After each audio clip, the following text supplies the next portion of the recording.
कर्नाटक में बीजेपी के लिए येदियुरप्पा क्यों बने मजबूरी। आखिर मोदी इतना बड़ा मास्क हैंड फिर भी कर्नाटक में फीके।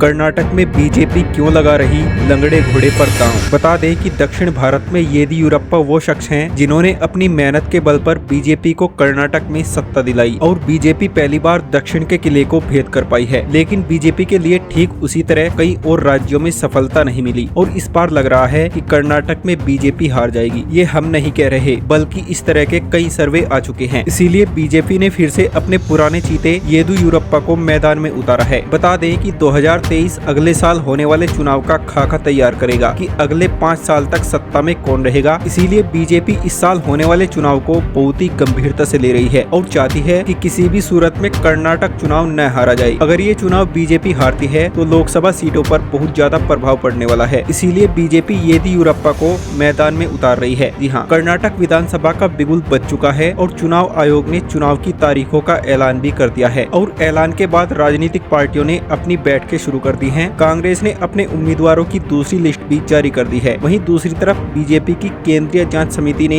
विधानसभा चुनाव को लेकर पार्टी के उम्मीदवारों के नामों को फाइनल करने की बैठक की है। कर्नाटक के राजनीतिक और सामाजिक समीकरण को देखते हुए बीजेपी ने राज्य के पूर्व मुख्यमंत्री BS येदियुरप्पा को अपने अभियान का चेहरा बनाया है। येदियुरप्पा इस राज्य के न सिर्फ वरिष्ठ नेताओं में शामिल हैं बल्कि सबसे प्रभावशाली लिंगायत समुदाय के प्रतिष्ठित नेता भी हैं। एक समय था जब येदियुरप्पा को बीजेपी ने भ्रष्टाचार के मामले में बेइज्जत करके निकाल दिया था, लेकिन कर्नाटक में बीजेपी की छवि भ्रष्टाचार को लेकर लगातार खराब हो रही है। ऐसे में बीजेपी ने कर्नाटक चुनाव से पहले ही येदियुरप्पा को पोस्टर बॉय बना दिया है ताकि कर्नाटक में ज्यादा से ज्यादा सीटें जीती जा सके। बस इसी बात से राजनीतिक विश्लेषक काफी परेशान हैं, क्योंकि जब से मोदी शाह युग आया है तब से इन दो नेताओं के सामने किसी की हिम्मत नहीं हुई कि इनका विरोध कर सके और जिसने भी करने की कोशिश की उसे इन्होंने ठिकाने लगा दिया। मतलब ये है कि मोदी शाह की जोड़ी पक्की है जो आज बीजेपी को चला रही है और बीजेपी में वही होगा जो ये दिग्गज नेता चाहेंगे, क्योंकि जानकारों की माने तो यहाँ के राजनीतिक और सामाजिक समीकरणों के पैच में उलझी राजनीति को देखते हुए बीजेपी ने राज्य के पूर्व मुख्यमंत्री BS येदियुरप्पा को अपने अभियान का चेहरा बना लिया है। येदियुरप्पा इस राज्य के न सिर्फ वरिष्ठ नेताओं में शामिल हैं बल्कि सबसे प्रभावी लिंगायत समुदाय के प्रतिष्ठित नेता भी हैं। दक्षिण में बीजेपी को मजबूत बनाने वाले येदियुरप्पा कुछ समय पहले कर्नाटक की राजनीति से कहीं गायब हो गए थे, लेकिन अब साल 2023 में कर्नाटक में विधानसभा चुनाव होने वाले हैं और एक बार फिर से कर्नाटक चुनाव के अभियान को BS येदियुरप्पा ही लीड कर रहे हैं। ऐसे में सवाल उठता है कि राजनीति से लगभग गायब हो जाने के बाद बीजेपी ने वापस से BS येदियुरप्पा को ही चुनावी अभियान संभालने का काम सौंप दिया है। जानकारों की माने तो बीजेपी के लिए येदियुरप्पा मजबूरी है और इसका कारण ये है कि कर्नाटक में येदियुरप्पा के बाद कोई और चेहरा खड़ा नहीं कर पाई। उसी का नतीजा है कि आज बीजेपी अपने हारे हुए बदनाम नेता को एक बार फिर चुनाव में जीत के लिए यूज कर रही है। देखना होगा कि आगे क्या होता है। तो दोस्तों, इस खबर पर आपकी क्या राय है हमें नीचे दिए कमेंट बॉक्स में जरूर बताएं और ऐसी ही नई वीडियो देखने के लिए हमारे इस चैनल को अभी सब्सक्राइब कर लें। धन्यवाद।